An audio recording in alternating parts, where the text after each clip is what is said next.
সমস্ত কিছু বিচার বিবেচনা করে এই মুহূর্ত 2026 বিধানসভা নির্বাচনেও বিজেপির প্রয়োজন পশ্চিমবঙ্গে এখনো পড়েনি। আর বিজেপি নামক মিথ্যাবাদী ভাওতাবাদী দলটার প্রয়োজন পশ্চিমবঙ্গের জন্য উপযুক্ত নয় এই দল।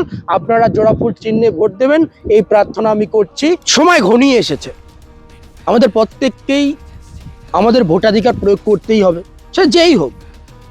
আর এই মুহূর্তে আমাদেরকে সিদ্ধান্ত নিতে হবে সমস্ত দিক বিচার বিবেচনা করে, যে কোনো না কোনো রাজনৈতিক দলকে সমস্ত চতুর্দিক বিচার বিবেচনা করে ভোটটা অবশেষে কিন্তু যে কোনো একটা রাজনৈতিক দলকে দিতেই হবে, তাই তো? নিরপেক্ষতা, সুষ্ঠু বিচার, নিরপেক্ষভাবে ভাবনা চিন্তা, সমস্ত কিছু সময়ের পরেও প্রত্যেকটা মানুষকে একটা জায়গায় তো ভোট দিতেই হবে। আমাদের পশ্চিমবঙ্গে যেহেতু ভোট চলে এসেছে, আমাদের প্রত্যেককেই ভোটটা প্রদান করতেই হবে। তো এই মুহূর্তে একটা জিনিস আমি আপনাদের সঙ্গে আলোচনা করতে চাই।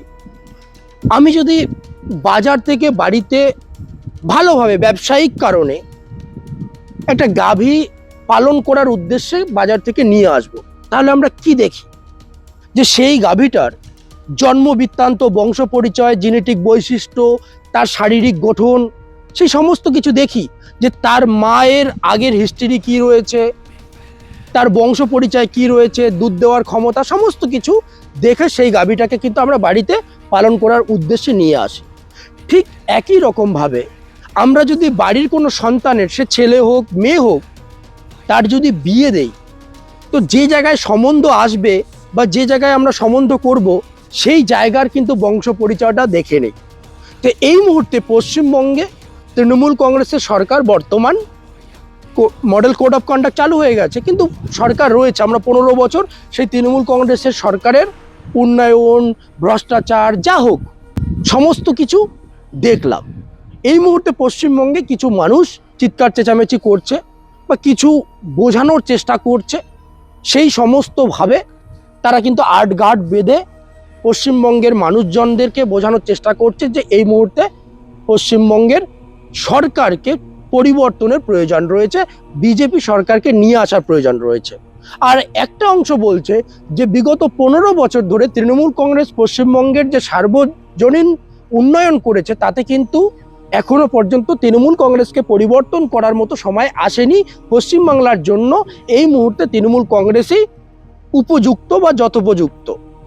এবার আমি ওই বললাম না কথাটা, যে নিরপেক্ষতা অবশ্যই সারাটা বছর থাকে। দেখুন, দুটো দল, এই যে আমি অন্ধভক্ত কথাটা প্রায় ব্যবহার করি, দুটো রাজনৈতিক দলের যারা কর্মী সমর্থক রয়েছে, দুপক্ষই অন্ধভক্ত। কারণ তাদের সেটা কাজ, তাদের সেটা দায়িত্ববোধ, যে আমি আমার দলের গুণাবলীগুলো প্রচার করব, অন্য দলের ভুল ভ্রান্তিগুলো ধরবো। সেটা দুটো দলেরই কাজ হয়। আমি সাধারণত ওই বললাম না কথাটা, যে সময় এসেছে আমাকে ভোট করতে হবে। আমি যেহেতু বুঝতে পেরেছি বা আমার মানসিকভাবে আমি প্রিপার্ড বা সিদ্ধান্ত নিয়ে নিয়েছি যে আমাকে এই মুহূর্তে পশ্চিমবঙ্গের জন্য এই দলটাই যথেষ্ট, তো আমি আমার ভোটটা প্রদান করার সাথে সাথে আমি চেষ্টা করব যাতে আমার পছন্দ মতো দলটাই জেতে বা ক্ষমতায় থাকে। আমি 10 জনকে সেভাবে বোঝাবো। কিন্তু ভোট পেরোনোর পর আমার যেটা নেচার বা আমার যেটা বৈশিষ্ট্য, ভোট পেরোনোর পর কিন্তু যে সরকার ক্ষমতায় থাকে, আমি সেই সরকারের ভুলভ্রান্তি নিয়ে সমালোচনা করি, আলোচনা করি, ভুলভ্রান্তি ধরিয়ে দেই। এটা আমার নৈতিক দায়িত্ব। কিছু অন্ধভক্ত যারা সাধারণত আমাদের সমাজের জন্য ক্ষতিকারক, তাদের বৈশিষ্ট্য কি? তারা কি করে? ধরে নিন নিজেকে সকল শিক্ষিতভাবে, নিজেকে নিরপেক্ষভাবে, কিন্তু আপনাদের সামনে নিরপেক্ষ সাজার ঢং করে। তাদের প্রোফাইলগুলো খুঁজলে একবারের জন্য দেখা যাবে না। তারা যদি কোনো দলের কর্মী হতো আমি মেনে নিতাম, কারণ তাদের সেটা বৈশিষ্ট্য, তাদের সেটা ন্যাচারাল একটা বৈশিষ্ট্য যে তারা একটা দলের প্রচার করবে। কিন্তু না, তারা কর্মী হিসাবে পরিচয় দেয় না, তারা নিজেদেরকে সকল শিক্ষিত নিরপেক্ষ বলে পরিচয় দেয়। কিন্তু একটা রাজনৈতিক দলের, ধরে নিন পশ্চিমবঙ্গে তৃণমূল কংগ্রেসের সরকার রয়েছে, তারা তৃণমূল কংগ্রেসের সমালোচনা করবে, অথচ নিরপেক্ষ পরিচয় দিয়েও তাদের প্রোফাইলে কোথাও গিয়ে একটা খোঁজা যাবে না যে সেন্ট্রাল গভর্নমেন্টের বা বিজেপি সরকারের কোনো ভুলভ্রান্তি নিয়ে তারা সমালোচনা করেছে। আর এই তারা নিরপেক্ষ বলে নিজেদেরকে প্রমাণ করে। তারা কখনো মমতা ব্যানার্জির দুর্নীতি থেকে শুরু করে উন্নয়ন নিয়ে হাজারো হাজারো মেকি মিথ্যা প্রচার করবে, কিন্তু তাদের প্রোফাইলে গিয়ে কোথাও আমরা দেখতে পাবো না যে ওই বললাম না কিছুক্ষণ আগে, আমরা যদি একটা গরু নিয়ে আসি তাহলে বৈশিষ্ট্য দেখতে হবে। তো পশ্চিমবঙ্গে যে তাদের কথা মতো আমরা ভারতীয় জনতা পার্টিকে ক্ষমতায় নিয়ে আসব, তো অবশ্যই যে সমস্ত রাজ্যে, এমনটা নয় যে ভারতীয় জনতা পার্টি একটা নতুন দল, একবার ভরসা করে দেখতে পারি, একবার নিয়ে এসেই দেখি তাদের পলিসি ভালো, তাদের চিন্তা ভাবনা ভালো, তারা আমাদের সমাজের জন্য কিছু করতে পারবে, তারা আশ্বাস দিচ্ছে, প্রতিশ্রুতি দিচ্ছে, এমনটা নয়। কারণ ভারতীয় জনতা পার্টি এই মুহূর্তে কেন্দ্রে সরকারে রয়েছে, আর 1 বছর 2 বছর নয়, 2014 থেকে ক্ষমতায় রয়েছে। একাধিক রাজ্যে, ভারতবর্ষের একাধিক রাজ্যে ভারতীয় জনতা পার্টি ক্ষমতায় রয়েছে। তো পশ্চিমবঙ্গে নিয়ে আসার আগে আমরা আমাদের শুভ বুদ্ধি দ্বারা সেই রাজ্যগুলোর পরিচয় দেখব, সেখানে ভারতীয় জনতা পার্টি কি করলো, সেখানকার নাগরিকরা কীরকমভাবে রয়েছে, তারা কি বেনিফিট পাচ্ছে সরকারের, তারা কি পরিষেবা পাচ্ছে, বা সেন্ট্রাল গভর্নমেন্ট থেকে আমরা এতদিনে কি পেয়েছি, সেগুলো দেখব। এই যে আইন শৃঙ্খলা বলে না, এই যে সকল শিক্ষিতরা কখনো কিন্তু সেই আইন শৃঙ্খলা নিয়ে একটা পোস্ট তাদের প্রোফাইলে দেখা যাবে না যে দিল্লিতে জানুয়ারি মাসে প্রায় 150-র মতো মহিলা গায়েব হয়েছে। সেই গুগল সার্চ করে তারা দেখবে না যে গোটা ভারতের মধ্যে বিজেপি শাসিত রাজ্যে সব থেকে বেশি সাম্প্রদায়িক দাঙ্গা, হিংসা, খুনোখুনি সব থেকে বেশি হয়। দ্য হোল কান্ট্রিজ, গোটা ভারতবর্ষের মধ্যে সব থেকে সেফেস্ট সিটি যেখানে এখনো পর্যন্ত আইন শৃঙ্খলা ঠিক রয়েছে, সেটা সেন্ট্রাল গভর্নমেন্টের একাধিক এজেন্সি রিপোর্টে বলছে, সেটা হলো আমাদের পশ্চিমবঙ্গে। তাহলে আইন শৃঙ্খলা বলে সেই চিত্রগুলো তাদের প্রোফাইলে গিয়ে আমি কখনো দেখতে পাই না যে সেদিন যে বিহারে বিজেপি শাসিত রাজ্য, সেখানে দিনের আলোয় জল জ্বলন্ত একটা মানুষ আর একটা রক্তে মাংসে গড়া জল জ্বলন্ত জীবন্ত মানুষের শিরচ্ছেদ করছে, কেটে মুন্ডুটাকে আলাদা করে দিচ্ছে, সেই চিত্র নিয়ে তারা কখনো কথা বলবে না।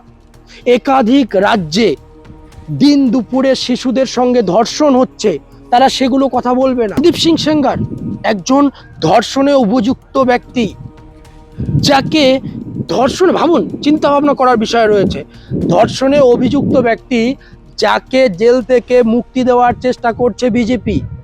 আর বিজেপির নেতা প্রজ্জ্বল রামান্নার হয়ে ভোট প্রচার করছে স্বয়ং নরেন্দ্র মোদী, এভাবে হাত তুলে। তা ভাবুন বিজেপির আদর্শটা কি।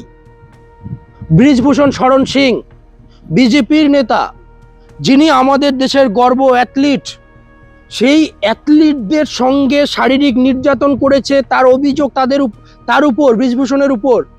কিন্তু ভারতীয় জনতা পার্টি অ্যাকশন নেওয়া তো দূরে থাক, তদন্ত কমিটি গঠন করা তো দূরে থাক, তাকে প্রার্থী পদের টিকিট দিয়ে দিচ্ছে। এই হলো ভারতীয় জনতা পার্টির সংস্কৃতি, কালচার, তাদের চোখে নারীদের সম্মান।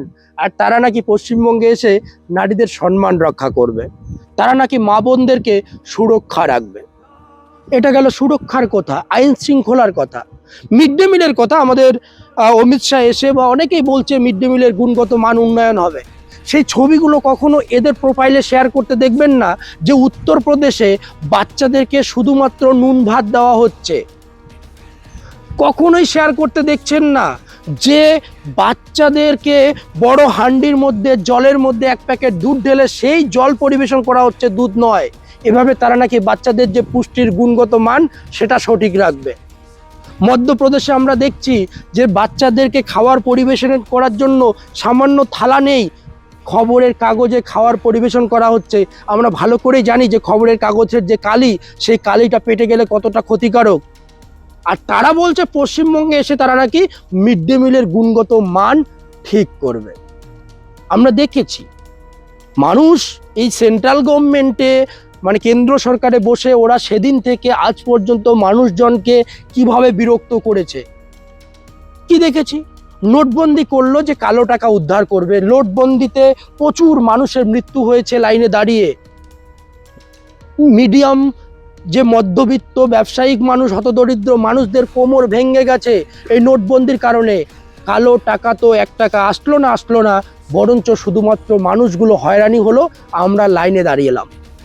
আধার কার্ডের লাইনে দাঁড়ালাম, করোনার লাইনে দাঁড়ালাম, অক্সিজেন সিলিন্ডারের জন্য লাইনে দাঁড়ালাম, আজকে এসআইআর এর জন্য লাইনে দাঁড়াচ্ছি, গ্যাস সিলিন্ডারের জন্য লাইনে দাঁড়াচ্ছি, যেখানে স্বয়ং নরেন্দ্র মোদী পেট্রোল ডিজেলের দাম, গ্যাস সিলিন্ডারের দামের কম করার প্রতিশ্রুতি দিয়ে ক্ষমতায় এসেছে। সেখানে সেই 2014 সাল থেকে আজ পর্যন্ত যদি আমরা পরিস্থিতি দেখি, দুগুণ তিনগুণ করে পেট্রোল ডিজেল গ্যাস সিলিন্ডারের দাম বেড়ে গেছে, টাকার মূল্য কমে এসেছে। যেখানে এই 55 থেকে 58 লক্ষ কোটি টাকার মতো ঋণ রেখে গেছিল ডক্টর মনমোহন সিং, সেখানে আজকে 200+ লক্ষ কোটি টাকা ঋণ ভারত সরকারের। তার মানে কোন জায়গা থেকে কোন জায়গায় নিয়ে এসেছে ভাবুন। ডলারের তুলনায় টাকার মূল্যটা কোথায় রয়েছে? বিশ্বের দরবারে ভারতবর্ষকে যে বিশ্বগুরু বানানোর কথা বলে আসছে, তারা মঞ্চে প্রচার করে আসছে, সেখানে আমরা দেখেছি যে আমেরিকা আমাদের দেশকে কিভাবে বারবার অপমান করছে। আমরা দেখেছি পাকিস্তান ভারতের সেই ওয়ারের সময় আমেরিকা কিভাবে বারবার বলছে যে তার কথায় নাকি আমরা সিজফায়ার করতে বাধ্য হয়েছি বা সিজফায়ার করেছে, কিন্তু আমাদের নরেন্দ্র মোদীর 56 ইঞ্চির একবারের জন্য ক্ষমতা হয়নি সেটা বলার যে ডোনাল্ড ট্রাম্পের কথায় আমরা যুদ্ধ বন্ধ করিনি। আমাদের চিন্তা ভাবনা, আমরা যখন যেটা সিদ্ধান্ত নিব সেটা করব। আমাদের সার্বভৌমত্ব কোথায় ক্ষুণ্ণ করা হয়েছে, এই ডোনাল্ড ট্রাম্প ক্ষুণ্ণ করেছে। আমরা সেটা দেখেছি যে কিভাবে ডোনাল্ড ট্রাম্প, আমরা কোথা থেকে তেল কিনবো সেটা ডোনাল্ড ট্রাম্প সিদ্ধান্ত করে দিচ্ছে। আমরা দেখেছি কিভাবে ডোনাল্ড ট্রাম্পের কথায় আমরা রাতারাতি ট্রেড ডিল সাইন করছি, আমাদের কৃষকদের ক্ষতি হবে, আমেরিকান কৃষকদের উন্নতি হবে, সেসব কথা চিন্তা ভাবনা না করে আমরা ডোনাল্ড ট্রাম্পের অঙ্গুলি হিলনে ট্রেড ডিল সাইন করে দিচ্ছি। তাহলে দেশটার পরিস্থিতি কি করেছে আমরা দেখেছি। এই অনেকে আমাদের বাচ্চা কাচ্চাদের শেখায়, বুলি শেখায়, কানে ঢুকিয়ে দেয় যে বিজেপি আসলে নাকি চাকরি হবে, বিজেপি আসলে নাকি চাকরি হবে। আমি সেই সমস্ত, অবশ্যই চাকরির কথাটা কাদেরকে বলছে? শিক্ষিতদের বলছে।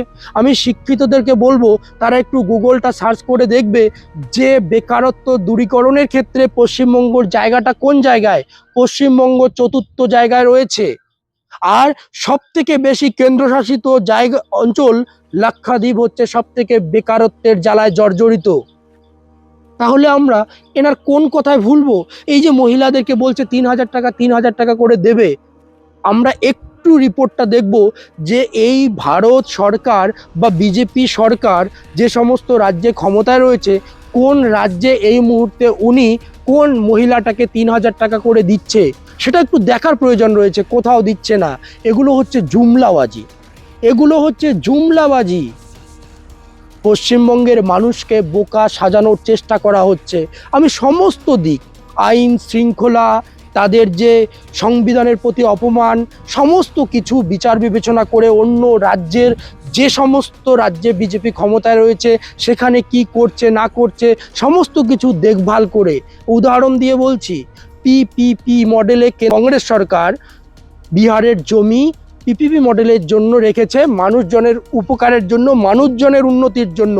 সেই জমি প্রায় 1000 একরের মতো জমি নরেন্দ্র মোদী তার মিত্র আদানিকে দান করছে মাত্র 1 টাকা প্রতি একরে দিয়ে, যেখানে সাধারণ মানুষের কোনো টাকা আসবে না, সাধারণ মানুষের কোনো উন্নতি হবে না, দেশের কোনো উন্নতি হবে না, মিত্রদের উন্নতি করার জন্যই বিজেপি সরকার। তাহলে পশ্চিমবঙ্গে আসলে এরা কি করবে?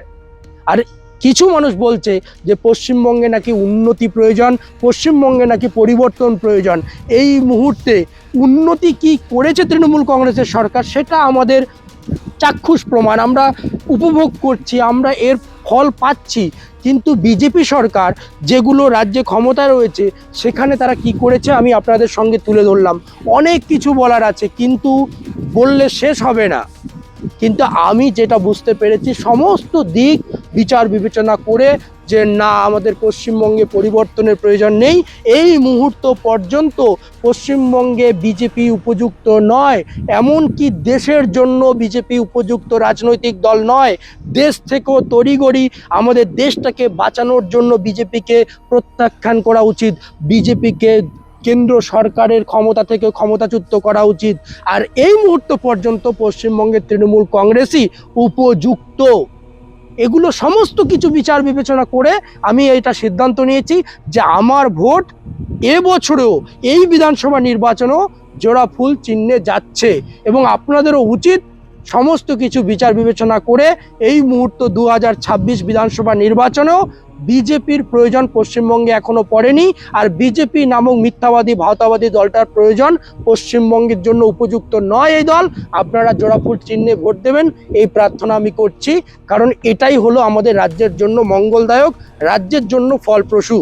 ধন্যবাদ সকলকে, এখানে শেষ করছি।